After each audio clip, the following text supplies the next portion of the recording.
The Handmaid's Tale has been a global sensation.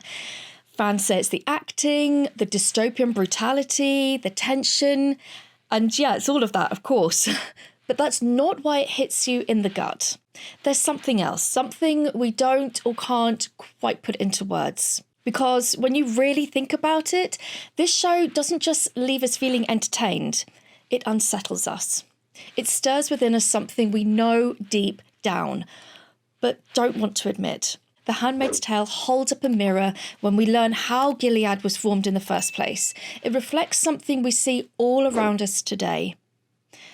That we've become distracted, disconnected from our children, influenced by systems and governments that reward performance and punish parental instinct.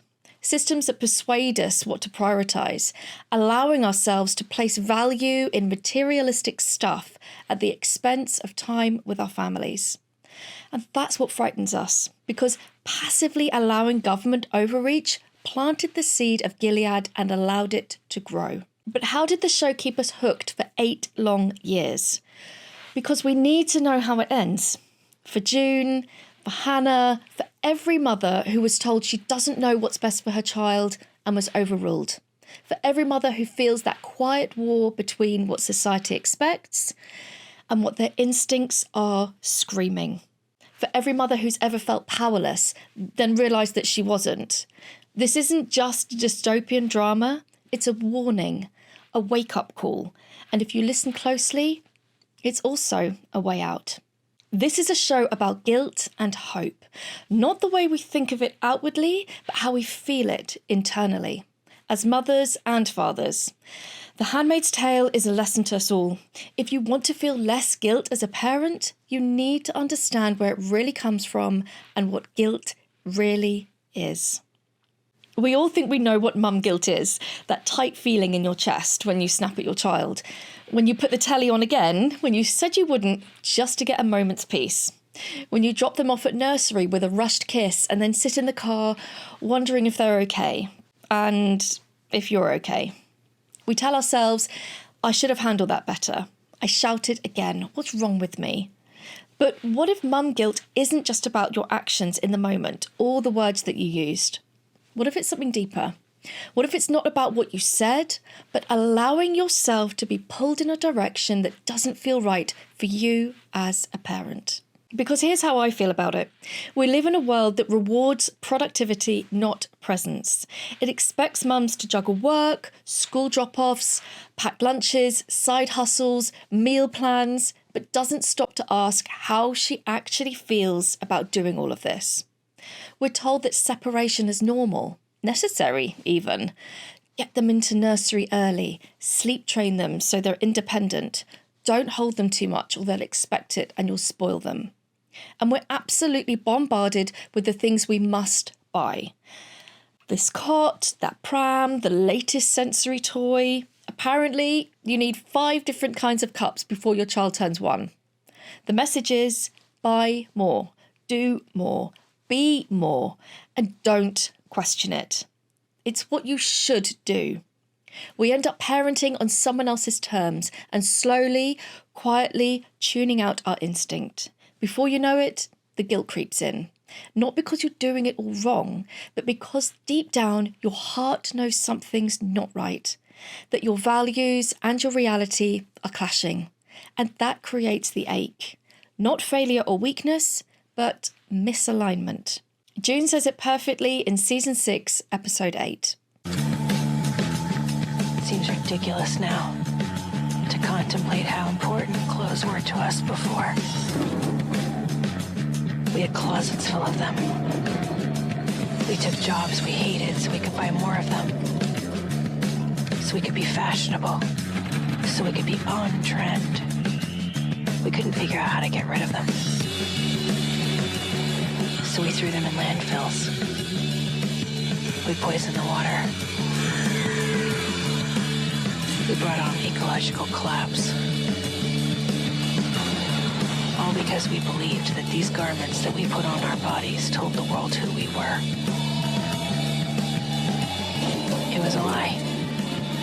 A lie Gilead believed too. That line's not actually about fashion. It's about distraction and misprioritization.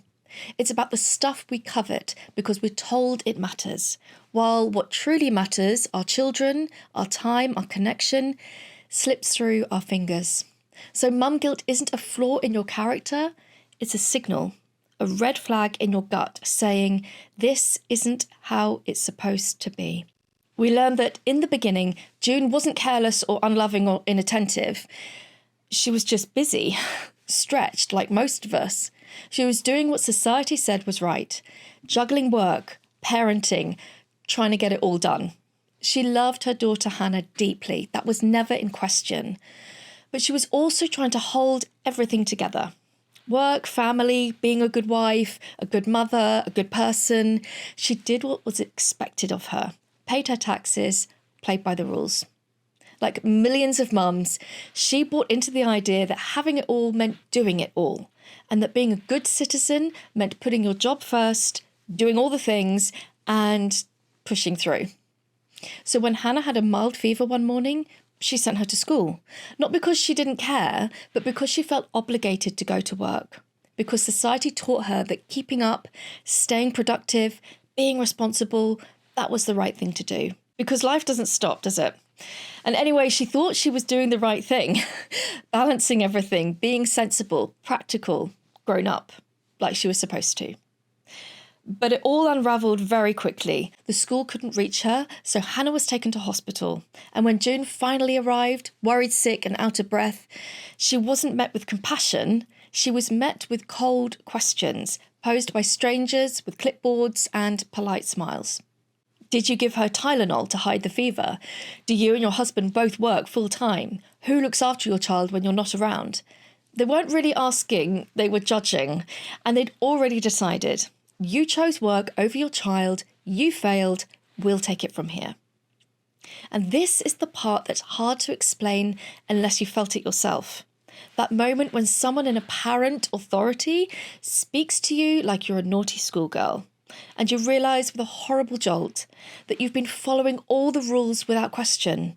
You've allowed yourself to become a subordinate. And now you're being told off, like a child being told off by a grown-up. That's when the penny drops. It wasn't just one decision about a school day. It was a long pattern of compliance, of going along with what society says you should do, because everyone else is doing it too. But it's all so confusing.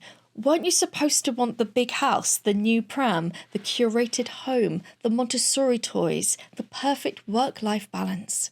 Weren't you supposed to return to work quickly, to prove your value in this way? Work harder, make more, buy more, achieve more. Because that's what makes you a responsible adult, isn't it? A modern mum. But who actually says? Who decided all of this?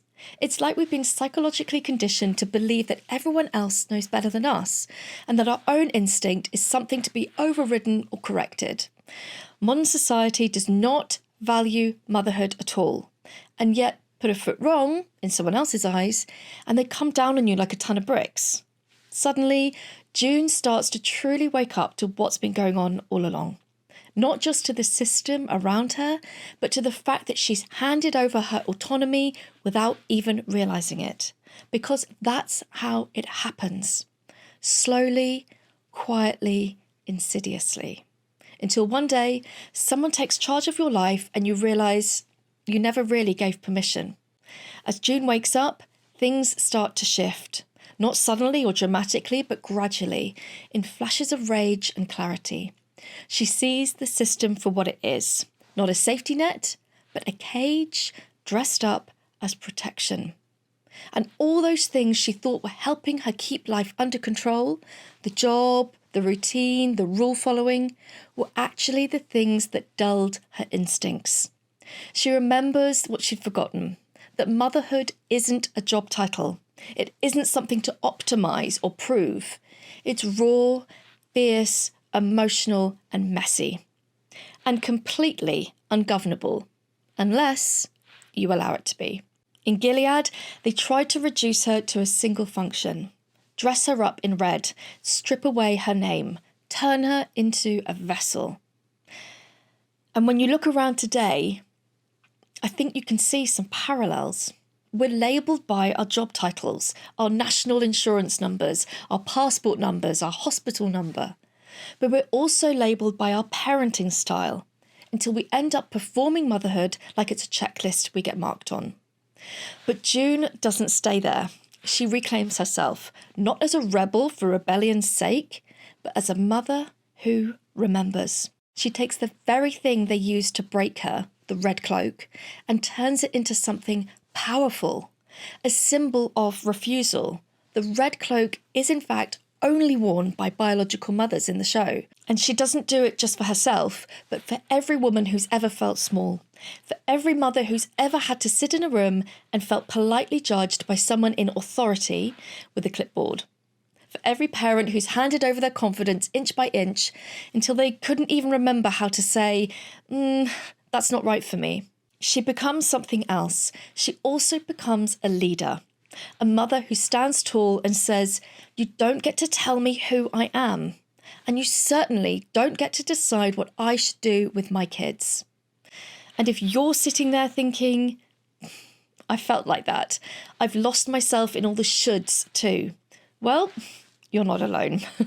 Because The Handmaid's Tale isn't just June's story, it's ours too. It's what happens when instinct is buried under obedience, when love becomes performance, when motherhood becomes a role instead of a relationship. So maybe the real question is this: do we wait until we're pushed to the edge? Is mum guilt simply our gut telling us our values are being overridden and that we've allowed it to happen? So where does that leave us? Because you might be watching this thinking, yeah, that's how I feel. I do feel pressure. But what am I supposed to do about it? And honestly, that's the trap, isn't it? We feel powerless. Not because we are, but because we've been taught to be. Taught to comply, behave, not rock the boat. To follow the expert advice, the health visitors, the school rules, the sleep schedules, the food lists. Think back to when you were pregnant. Did you feel in control of every aspect of that time? Were your wishes respected during the birth? Were you overridden by someone who knew better? Were your options even explained to you in an uncoerced way? We get pulled in every direction, and occasionally we're validated. Someone says, you're a good mum for doing what you're told. We've been trained to value ourselves based on other people's opinions of us, not coached to critically analyse and do what we think is best, even if it isn't what the societal norms are. Over time, we go quiet and stop asking questions. Challenging authority is uncomfortable and difficult. And deep down, we're scared of what people will think. What if they think I'm too soft, too harsh, too alternative, too attached, too selfish? But the more advice we absorb, the less we trust ourselves, until suddenly we can't even decide whether to say no to our children without wondering what someone on Instagram would do. We default to seeking other people's advice and quieten our own instincts, thinking someone out there must know better than me. But they don't live in your house, and they don't know your child. They don't carry your history or your values or your reasons. You do. That instinct you keep overriding, it's not broken, it's just buried. You are allowed to parent differently. You are allowed to say no to the noise, and you are allowed to tune into something quieter and more powerful in your heart. And you're not the only one who feels this. The Handmaid's Tale isn't just about June, it's about all of them. The mothers in red, once silenced, separated and stripped of identity, begin to link arms, and they move as one. This complicated feeling of guilt and powerlessness is replaced with courage and determination and hope. They're literally picking themselves up and saying no to authority, no to being told what to do, no to being a subordinate to someone who has deceived them that they are more powerful than them. What once felt secure, all those rules and roles and uniforms and expectations, was never secure at all. It was control, dressed up as order. They're fighting back against the system that feels overwhelmingly oppressive. They have clarity of thought, the rawness of their maternal instinct forces them to see that they alone are enough and no one loves their children more than they do. And they won't be told they're unfit mothers anymore or told what to do. And this is why I believe The Handmaid's Tale is not just a dystopian drama. It's a story of unpacking guilt and believing in hope. The guilt of succumbing to a life you didn't consciously choose, of realising you've been handing over tiny pieces of your power for years because you were just trying to be good and fit in, and in the process allowed yourself to be vulnerable to judgment. Trying to project the image of a good mum, a good citizen, good everything. But the hope comes when that guilt turns into fuel, when you see it's not a failure, but the first flicker of your own return, back to yourself and back to what really matters. So what do you do now? Because once you see it, the distraction, the guilt, the pressure, you can't unsee it. You realise you've been parenting under a microscope, trying to meet standards that don't even belong to you. But the truth is, it's not your fault, and I'm not here to make you feel bad. It's the world we live in. We've been trained out of trusting ourselves. Knowing all of this doesn't mean we just throw everything out the window. It's not about ditching your job or ignoring all the doctors or suddenly homeschooling your children in the forest, unless you want to. It's much simpler and more powerful than that. It's about parenting on purpose and choosing consciously what matters to you. Not because someone online said it's the right way, but because it lines up with your values, your child and your gut. So if you see everybody else parenting in this way, but you think, I want to parent that way, you have the power and the strength to follow your own path. So let go of perfect and go towards presence and connection. Stop trying to tick all the boxes and start asking different questions. What kind of home do I want my child to grow up in? What kind of parent do I want to be when no one's watching? And what do I want my children to remember? The spotless kitchen, or how safe they felt in my arms and how much they trusted me? That is intentional parenting, not a method or a label, not another rod for your back. It's just a shift, a reset, a quiet, no thanks to the noise. And a big, bold yes to what really matters. Not worrying about what other people think, but instead self-reflecting on what you think. If any of this is landing with you, you felt the pull of your own instinct lately, and you're ready to really listen to it, then I'd love to help you. I've created a video series called the Empowered Parent Blueprint. It's not like other parenting courses. It's designed to help you reconnect with yourself as a parent, get clear on what you believe, understand your kids more, and start parenting in a way that actually feels right, not just acceptable. No fluff, no guilt, just clarity, support, and a bit of a relief that you're not alone in this. Because you're not. At the end of season 6, June says, We took the clothes they used to enslave us, to liberate us. Who were we under those clothes? Who could we be? Who had they prevented us from being? That line really hit me because it's not really about the cloaks or the uniforms. It's about stories. The clothes she refers to means their identity as mothers. For so many of us, motherhood has become something we're trying to get right, something we feel we could be better at. But maybe mum guilt was never the problem, because I feel that mum guilt is a signal, a quiet message of conflict from somewhere deep inside. You know this isn't right. This could be your turning point. I'm not talking about a dramatic rebellion or pitchforks at dawn, just a gentle return to the version of you that feels more authentic. So if that's where you are right now, if something in this video hit home, then come and say hi to me inside the Empowered Parent Blueprint. The link's in the description below. You don't need fixing, you just need to trust your instincts again.